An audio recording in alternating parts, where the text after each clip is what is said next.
Toastmasters, guests, and where's Joe? Joe, thank you so much for giving that speech. I've heard you speak before, but it was in a different setting. You were giving a lecture talking about the importance of storytelling. I knew you were a masterful storyteller. And so it was really interesting to hear you speaking up here. I was actually surprised initially that you came up here without a microphone. My voice doesn't carry so far, and I was like, whoa, he's doing it without a microphone. But I heard you clearly. I'm not sure if other people didn't, but the fact that you could speak with that confidence and that loud, powerful voice, I was like, whoa, this guy is good. He knows what he's doing. It was interesting.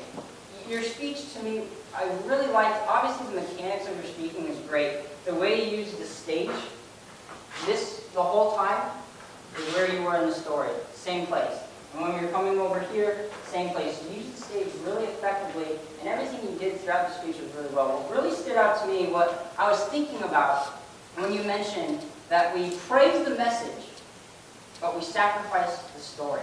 And I'm like, okay, so here's the conflict. He's going to talk to us today about how in Toastmasters we can get so caught up in the message that we lack sometimes the structure of a story. And then you went in and used personal anecdotes to deliver that.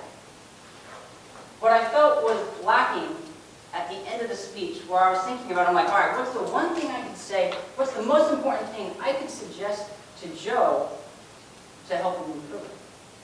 And what I thought about was back to that praise the message.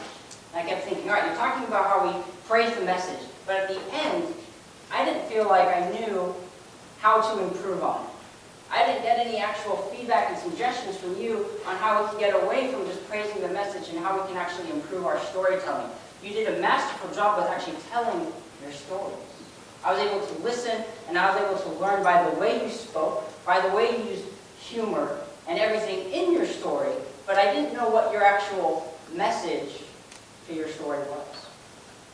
That would be my biggest suggestion moving forward. I think you're a great storyteller. Again, the way you use the stage, your vocal variety. You're a master of humor. I hope that you do training just on humor. I will come to that to learn from you. You tell your stories and then your facial expressions are just like this. See, that dry sense of humor, I love it. In my mind, I was thinking, when is he going to have that moment where he's going to smile or use a lot of facial expressions? But the way you use your facial expressions were really effective and you were consistent throughout your story.